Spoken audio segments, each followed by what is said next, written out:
My mother-in-law stared intently at the allergy test results.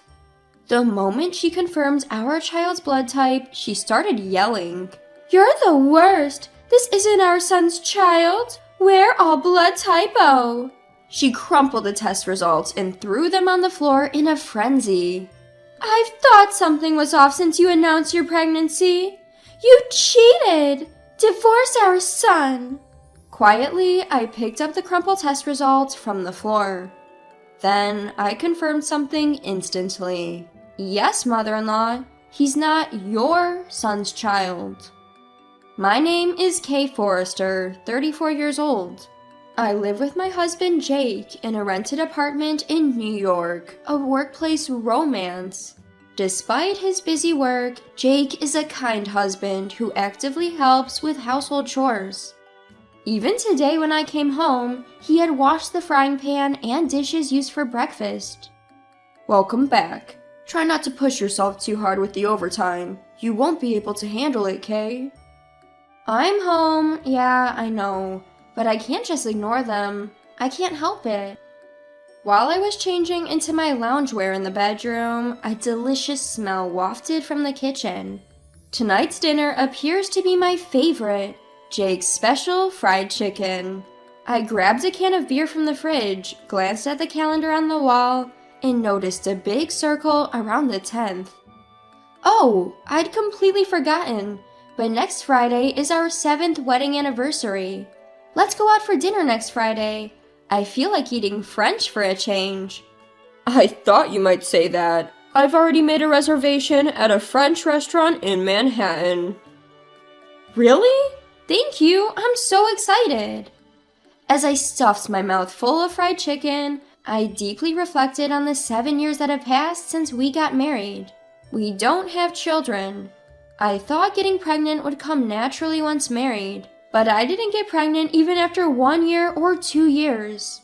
My sister, who married 4 years after me, is now a mother of 2, and my friends were getting pregnant one after another.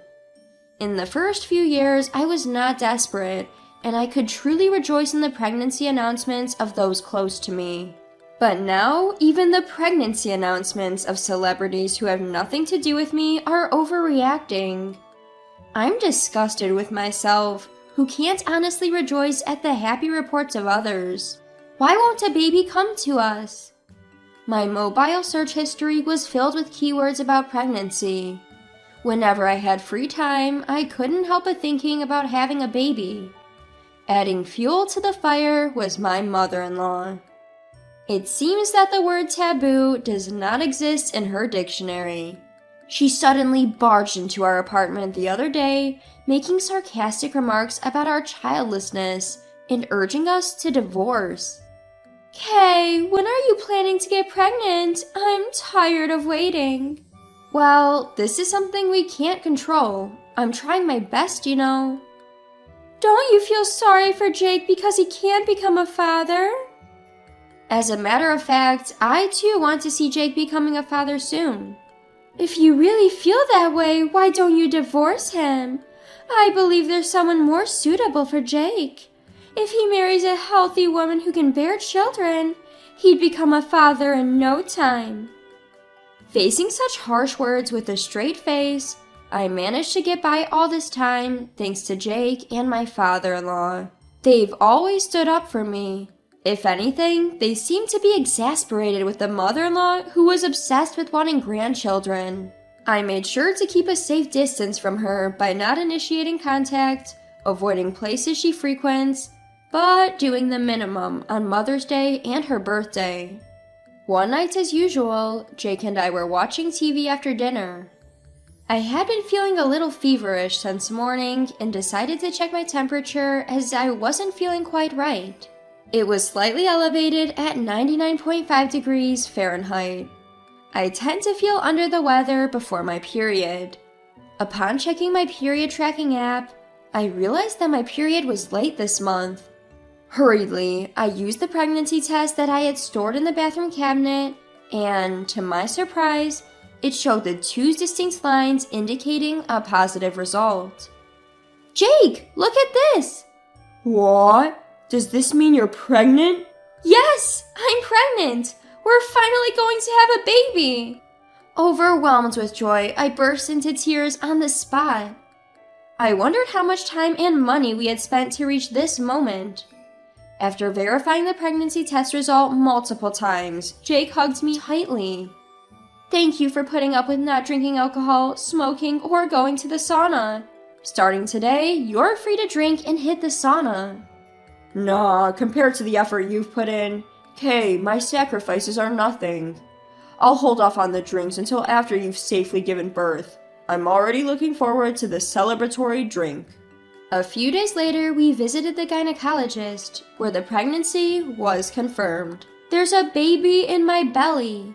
For the first time in my life, I experienced a strange yet warm feeling. I didn't care about the baby's gender. I just wished for it to be born healthy. I can still vividly recall the moment when I first felt my child's movement in my womb.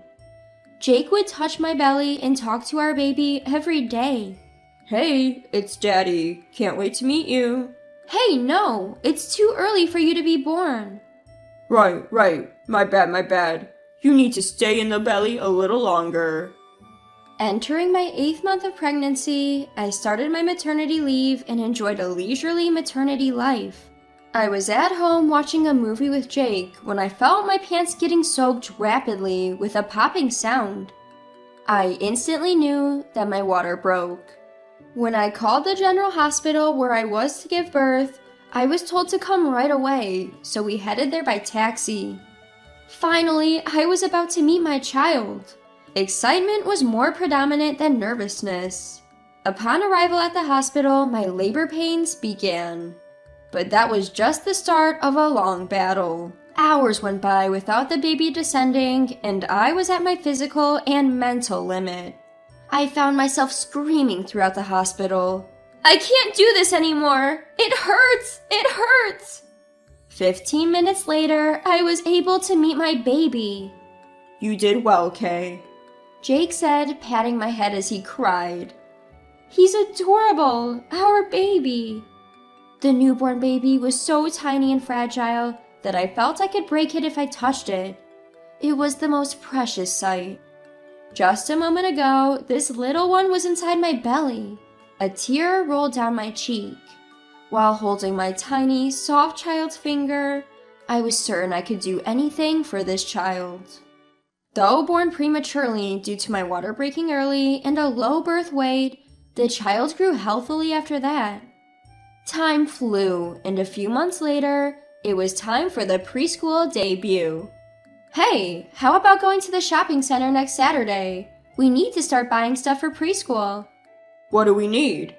You know, a backpack, water bottle, lunchbox, that sort of stuff. Don't they serve lunch at the preschool?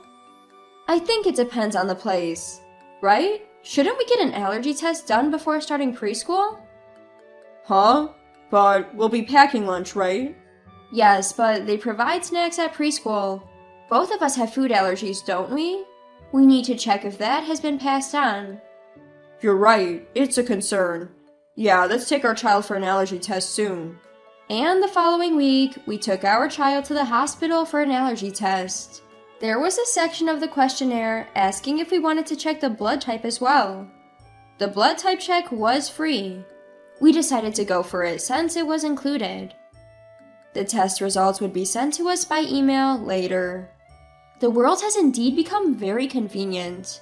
A few days later, when I returned from shopping, there was an envelope in our mailbox. The allergy test results had arrived.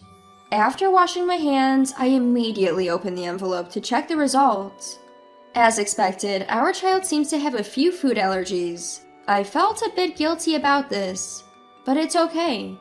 Jake and I both have a lot of knowledge about food allergies. Now there are many alternative foods and allergy-friendly foods available, and some children's allergic reactions lessen as they grow.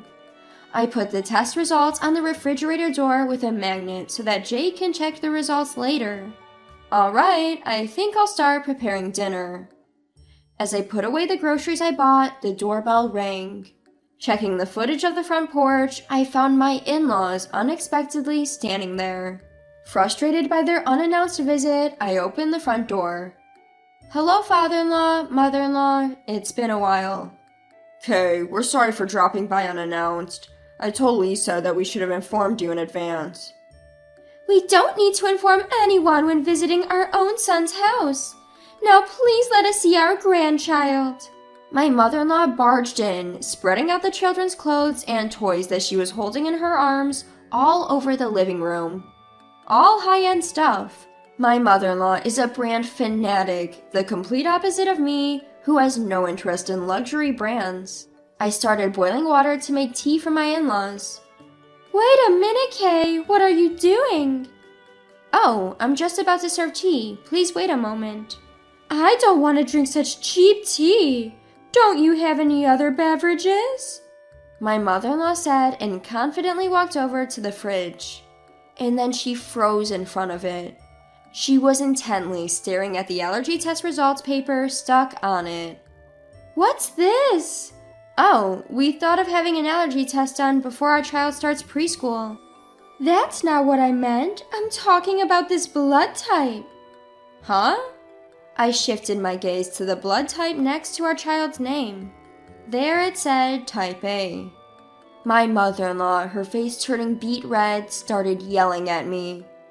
"Kay, you are the worst!" "Calm down, please, mother-in-law." "How can I stay calm? This is not our son's child. All of us are type O." With a burst of anger, my mother-in-law crumpled up the test results paper and threw it on the floor. "I knew something was off when you announced your pregnancy. Kay, you cheated. I want you to divorce Jake. Of course we'll be seeking compensation." I calmly picked up the crumpled test result paper from the floor. And then I was certain of something. Actually, mother-in-law, it's the other way around. Jake is not your son. Jake has type A blood. Upon hearing this, my mother-in-law became enraged, claiming it was impossible because both she and my father-in-law have type O blood, accusing me of lying. She insisted that their son should also have type O blood, as per what she heard at the time of his birth. My mother-in-law was unaware that a newborn's blood type is not reliable and can change as they grow. "Here's the proof," I said, seizing the moment to show her a piece of paper. It was the results of a blood test that my husband Jake had taken as part of our infertility treatment. His blood type unmistakably was A. Seeing this, my mother-in-law turned pale and silently sat down on a chair. She began to sweat coldly, obviously rattled. My usually quiet father-in-law spoke up. "What does this mean, Lisa?" "There's a reason behind this." "A reason? Are you going to make excuses? Stop messing around." This was the first time I had seen my father-in-law explode with such anger. I quickly told my child to go in the other room. Even if they couldn't understand yet, I didn't want them hearing this messy conversation. After a few minutes of silence, my mother-in-law, seemingly resigned, started to tell the truth through her tears. It dates back 30 years. Early in their marriage, my father-in-law often went on long business trips abroad. As he worked for a trading company, he had no choice but to accept these long assignments, no matter the circumstances. My mother-in-law, having moved away from her hometown after their marriage and finding herself with no friends nearby, ended up having an affair out of loneliness. And, shockingly, the other man was a junior colleague my father-in-law was fond of. It turns out Jake is the child born from the affair between my mother-in-law and her lover. How would Jake react when he learns the truth? I was only worried about him. However, Jake seemed surprisingly unfazed by the news. He never verbalized it, but he seemed to have known all along, from the fact that his face didn't look like his parents'. Since the day the shocking truth was revealed, I have not met with my mother-in-law at all. I once received an email from her, but I deleted it without even checking the content. Later, my father-in-law was outraged at being deceived for over 30 years and presented divorce papers to my mother-in-law. It was only natural. My mother-in-law, who had been unfaithful, had no right to refuse, and the divorce was successfully finalized. My mother-in-law, who had been living a luxurious life as a stay-at-home wife without working at all, relying on my father-in-law, seems to be struggling with her livelihood. I wonder if she's looking for a job now. I wonder if there's a place where my mother-in-law can work. Well, it's none of my business. When I think about what my mother-in-law did to my father-in-law and the various abusive words she threw at me, there's no room for sympathy. On the other hand, the relationship between my father-in-law and my husband Jake is fortunately still good. It was all my mother-in-law's fault, and Jake did nothing wrong. Even if there's no blood connection, after 30 years of raising him, he's truly my son, my father-in-law told Jake. Despite the divorce from my mother-in-law, my father-in-law continues to be kind to not only Jake, but also me and our child. He takes us out to eat once a month and even bought souvenirs for us from a recent trip. Before, every time I woke up in bed in the morning, I used to wonder what kind of unpleasant things would happen that day.